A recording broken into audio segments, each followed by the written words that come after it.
everybody. We're here today with another episode of Talk It Out. Today, we've got distinguished guests with us. We've got Mr. Michael Johnson, and we've also got Mr. Zalan Khattak with us. The podcast today will be based upon education. We are here promoting education and endeavors abroad, especially in Germany. The way education, the system of education works there, the way things are carried out in terms of student life, in terms of the exposure that the students get, and especially the student in Pakistan, the way they'll benefit if they choose to adopt their system in Germany. So we'll be unfolding these questions here, and it's an honor to have both of you here with us. We've also got a student here with us who's studying at ECC. I'll leave the introductions obviously to themselves. So Mr. Michael Johnson, if you'd take the lead, please. Yeah, sure. And first of all, I want to thank you guys for the wonderful visit today. We had a lot of fun with all of the student sessions, etc., touring the campus. As mentioned before, my name is Michael Johnson. I'm coming to you today from Steinbeis University, located in Berlin and in Munich, Germany. Excellent. And Mr. Zalan Khattak? So as difficult as my first name is, my name is Zalan Khattak. I am the country head for Steinbeis University based here in Pakistan, their local representative. It's been a pleasure to have been here and thank you for inviting us. Excellent. It's an honor for us. And a student here. My name is Nikita Parchani and I'm doing H&D Computing from ECC College. Excellent. So as students, when you are in the early stages of development and you're thinking about studying abroad, a lot of questions are in the mind when you're taking these decisions. And I'm pretty sure you'll have some questions that you want to ask our guests over here. Yeah. So welcome, Mr. Michael. How Thanks. are you doing? I'm very good. I'm actually trying to learn a bit of Urdu, so I think it's Kose hai, Kaise hai, Yeah. right? Okay, I'm very good. How has been the city for you? Karachi is amazing. It's different than anything I've experienced in Europe, of course. You have, these amazing neighborhoods, huge giant houses. Downtown is just chaos pure sometimes. Traffic, there's a lot of traffic. Yeah, there is. But as I mentioned a couple of times, I really enjoy coming here to Karachi. The food you guys have, all the spices, etc. The culture, it's very vibrant. It's how I would describe really life, so to say. You see life happening on the streets, and it's really nice. Yeah. I'm glad you're enjoying here. So as education is free in the Germany, I would like to pursue my education from there. So can you guide me about the free education there? How will it help the students? Right, exactly. So this is a common misconception actually that many students do have when it comes to Germany, and that is that education is free. So there is the difference between free education and private, universities, etc. We are a private university, so we do have tuition fees. It's a bit different from the public universities, which people refer to kind of as free education. To kind of give you the main differences, I did study at a public university for the free education as well. And when it comes to the main differences is that these are universities where you sit in a classroom with 500-600 people, professor walks in, holds his lecture, you go home, and that's about it. Okay. So there's no feeling of community. There's no feeling of, I belong to this university. It's really just pure business and then gone. So this is different with us, at least at Steinbeis University. We want to make sure the students feel that they're a part of a community, that their professors know their name. Where max class size is really 30 students, because if you have more than 30 students, the professor doesn't have that much time to interact personally with you. Question answers are very short usually. And again, it's important for us that every student kind of fosters a personal relationship then with the professor. Among this, to kind of give you my personal background, when I finished my master's degree, I graduated. We had this amazing ceremony, very American ceremony with the hats and the gown. They gave me my degree and said, "Congratulations, now go find a job." Oh, okay. I'm from the US originally, so I knew how the application process worked back in the US, but I had no idea how it worked in Germany, right? So it took me about 8 months in order to even figure out, okay, what does an application look like? What are the German job portals? Things like this. And I wasted a lot of time. It was frustrating for me, and it was so unnecessary. Because the university didn't offer any career counseling, career preparation, I missed out on all this information during my studies. So that's another thing when we talk about study fees, etc. They finance the programs at Steinbeis like career preparation, workshops, on-site trainings, networking days with all of our industry partners, etc. So again, there's a main difference between the universities. I don't want to say one is better than the other, but I think students that want to be well supported, that they want to have a good experience, feel a sense of community, private universities such as Steinbeis are the ones to go for. Right. Thank you. So, what are the admission requirements for your university or any university in Germany? So university requirements or the admission requirements vary depending on universities. So I can tell you ours definitely. We have 3 main programs that we offer. That's the MSc in Business Management, the Master of Arts in Business and Organizational Psychology, and the MBA program. The MA program and the MSc program are relatively similar in requirements, so students do need to have an English proficiency certificate. This could be IELTS, Duolingo, PTE, etc. We do, for the students coming from the Sindh region, from Karachi, do recommend they do Duolingo. It can be done online, it's quite easy, it's a bit cheaper than the IELTS, etc., and the MSc accepts it. Furthermore, a student must have a minimum of a 3 years bachelor degree. So without the bachelor's degree, unfortunately, they wouldn't be eligible for these 2 programs. We can talk about the MBA in just a second, although for you guys, going to college is not as important. Other than that, for these 2 programs, no work experience is required. The MBA, on the other hand, that's the 3rd program that we do offer, a minimum of 2 years work experience consecutively in the management type of field, these types of areas. We are relatively flexible on what we can, consider work experience. So just send in the transcripts, things like this. I'll look at it. And on top of that, if the student needs to have a 3 years bachelor degree. Exactly. And I'm currently doing HND computing, so will I be able to continue my bachelor's there? So when it comes to us at Steinbeis, we don't have bachelor study programs, but the master's you could definitely continue with. So I would imagine for you, for example, because you're coming from more of a computer background, we do have data analytics and artificial intelligence, for example, in the MSc program, and this kind of builds up on your background. However, what you are studying is quite specific. So for example, if you say, hey, this is my background, it's interesting, but I want to branch out. We also have more generalist study programs, such as the MSc in Management and Innovation, for example, digital marketing, these types of areas as well. So if you do want to, make your profile a bit broader, then you could also look into these as well. Okay. So, Mr. Khatak, if I would ask you a question, how would you think these programs and the university, your university specifically, would benefit the students of Pakistan when they'll opt for going abroad, especially in Germany? Well, first of all, if I begin, anyone who wants to go abroad must choose a destination which really empowers them.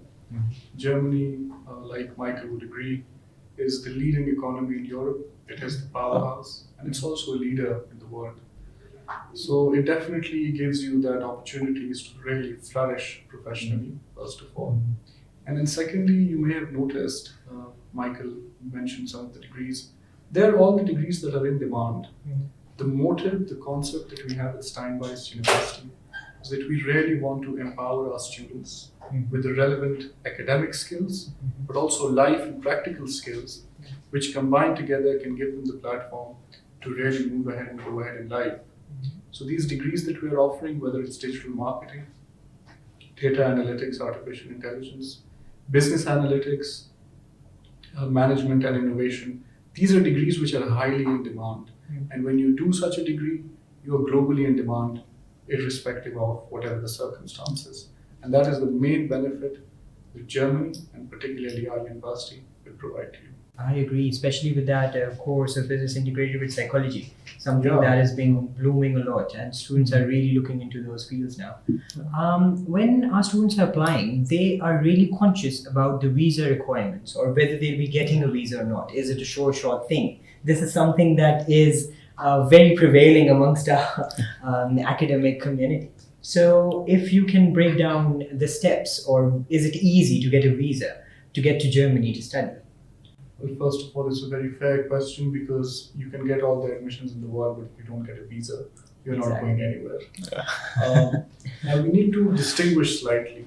University requirements may slightly be different, and visa requirements, as needed by the embassy, may slightly be different. As far as the admission requirements are concerned, we will need all of your educational documents. We need an English proficiency test, and that can range from different proficiency tests that you may choose from. But the embassy is specific. If you come from a background and you're based in Islamabad, Punjab, Khyber Pakhtunkhwa, or Balochistan, you apply through the German embassy in Islamabad. In which case you have to do the IELTS with an overall score of 6.5. No band less than 6, a bit of leniency is shown in the individual bands.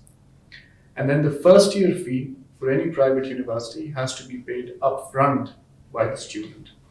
Along with that, generically across the globe, there is no bank statement required. You will need a block account of almost 11,300 euros.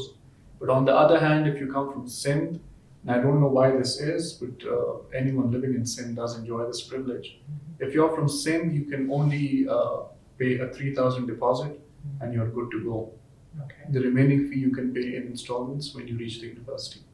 Along with that, IELTS is not mandatory. You can give other English tests as well, such as Duolingo, much more easier, and students really want to do that as well. Very convenient, yes. Obviously, IELTS is something that's a really big issue, especially when it comes to the UK education system. But as Germany is accepting different platforms in terms of English proficiency, yes, so this would definitely be a help. In terms of the fee structure, would it be difficult for students to fund themselves? Are there any working opportunities for themselves if they go? Yeah, you're allowed to work in Germany. So part-time, 20 hours per week, you're allowed to work with the minimum wage rate being around 12 euros. So if you add that up, you're earning around 960 euros a month. I think that's more than enough. Michael would agree for your accommodation, travel, and food. So you can definitely sustain yourself through a part-time job. The tuition fee, however, and it's a misconception, you will have to pay from your home country or your parents' pockets. So that obviously depends if it's a private university or a public university. Naturally. Yes, but public universities, let me put an end to this myth because it's often spun around. Public universities have very low acceptance rates. Yes. And students, most of the time, waste years waiting for a public university's acceptance. Never happens. And the biggest competitive advantage you can have is time. Go for a private university, make sure that you do things in time, and you can actually settle down in Germany as well. Excellent. Plus, it's a more catered one-on-one system. You obviously will be having a more nurtured experience there. Lots of value-added services in private universities, like he said, whether that is the career service, linking you up with our industry partners. That is something the public universities lack. Excellent. Mr. Johnson, when I joined the university, something that was really important for me is to get the whole feeling of a community, a sense of a community, and obviously to get into the whole party life of a situation, to get into the university gimmicks, So in terms of your university, how is the campus? How is the life around campus? How do students, do they have time to enjoy life outside their academic studies? Yeah, of course. So this is something that's important to us, as I mentioned before. This university is not just a university, but it's really kind of a home for these students for the next 2 years. And especially for international students, they are looking for something to hold on to, stability, etc. And when everything is quite new to them. So that's the role the university plays. So when we talk about extra events, things like this, not only through the career service do we have these events, but of course, the students meet in the orientation week. So we always have an orientation week. That'll take place actually on next Monday. Next Monday is when I return to Berlin, where we welcome all the new students. We make sure they're aware of, what differences there are in Germany. We help them with formalities. They meet their fellow classmates, etc. The ones studying directly with them. And then afterwards, of course, we have a huge get-together with the new students, the older students, with us, etc. So as I mentioned just previously as well, it's kind of cool to meet these students online, then they're standing in front of you 6 months later. So it's very important that we have a positive campus atmosphere. When you walk right into the campus on the left side as well, we have different study centers, things like this, where the students meet for group study sessions. They have different clubs that they have created themselves, student council, etc. So as I mentioned, we don't want these 2 years to be an experience where you're just there. We want you to, explore, thrive, etc. And you asked about the parties, but this is an educational podcast, so I'm not going to go into much more detail on this. I would agree. I'll only Strongly say agree. it's Berlin, and that's it. So Yes, I can. Obviously, the city is there to explore. yeah, the city is very much there to explore. Well, coming to that point, language, people, especially in Pakistan, think that language is a big, big barrier when they're thinking about studying or even going to Germany for business purposes, let's say. Yeah. So, do you think that those times and those norms are changing? And now, do you think is it different now for students? Yeah, definitely. So when we talk about the cities that the campus is located, at least that's Munich and Berlin, these are some of the largest cities in Germany. So that means they have a lot of international exposure. They have tons of expats living there. I myself, for example, the entire admissions team, basically all of the staff almost that works at Steinbeis is coming from one country or another. If you walk through the streets of Berlin, it's really amazing because you not only hear German, of course, but English, Urdu possibly as well. As I mentioned before, Pashto might be a bit rare, but I'm sure it's there as well. So it's really this bowl of cultures, or this, I compare this to the American dream. I say it's the German dream. We have all these cultures in the mixing pot. They all came together, and it's really, really cool. When it comes to these large cities, is German required? No, it's not required because everybody does speak English, young people especially.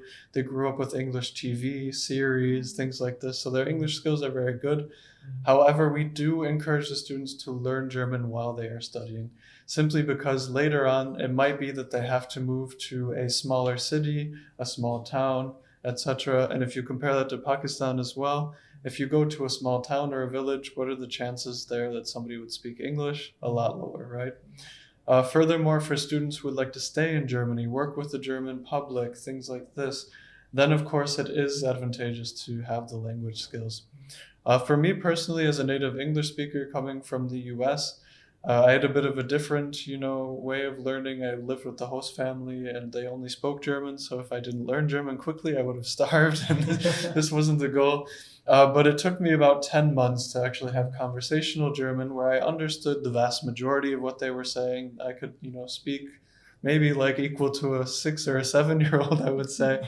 And it only grows from there, right? So the best advice I can give students when they come, even though Berlin, offers the opportunity to live in English, thrive in English, really go outside of your comfort zone. Go to the local bakery, try and order in German, talk to somebody, in German, a stranger, whatever, because only through these experiences will you be able to grow, will you be able to learn the language, etc. Mr. Johnson, so we were talking earlier about the courses which are blooming, especially in the world of today, and the courses that your universities are offering. I would like you to shed some light on it and tell me if the students would be able to improve their prospects for getting a PR in Germany. Right, exactly. So as Mr. Zalland had already mentioned, all of our courses are there because they are what we would say hot in the market. These are courses where students will definitely find jobs later on, right? So where there's a really big need, especially in Germany, for people with this type of background. When we talk about the need for people, to give you kind of the demographics of Germany, the average age is around 46 to 48 years old, if I'm not mistaken. So it's a very old country, or should rather say an aging country when you look at the average demographics. And all of these people, are currently paying into our social system. So that means if you lose your job in Germany, you're still supported with your apartment, your salary, health insurance, things like this. All of this needs to be financed. And how is this done? Through taxes. What happens when a large portion of your population stops paying these taxes? Yeah, it crumbles. So we want to keep this, comfort level that we have. And through this, Germany has very, very easy, lax visa laws. So when it comes to students that graduate, for example, from Steinbeis, we are a fully accredited university. You receive a German degree at the end, accredited by FIBA, F-I-B-A-A. Students are eligible for the 18-month stay-back visa or work visa. This is a long period of time, of course, and most students do find a job relatively soon after their graduation.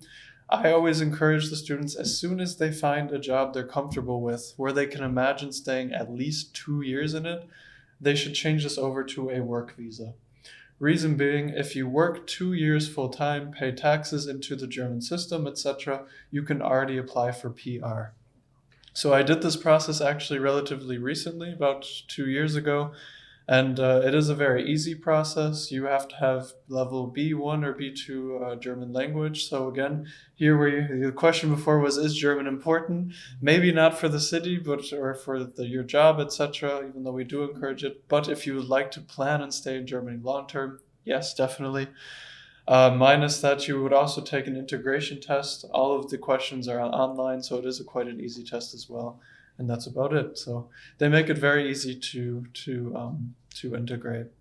Finally, I would encourage you guys as well, if you are interested in settling in Germany, to please look at the news, because the immigration laws are being redone at the moment by the new government, and it'll actually be easier to get citizenship, easier to get permanent residency, things like this. So stay tuned to German news, practice German this way maybe too a little bit, and then you'll find out all the latest updates there. Perfect. So, Mr. Khattab, if I'd ask you to sum this podcast up and give a bit of an advice to our students, why they should think about making Germany as a priority to go abroad, and why they should think about pursuing their academic careers there.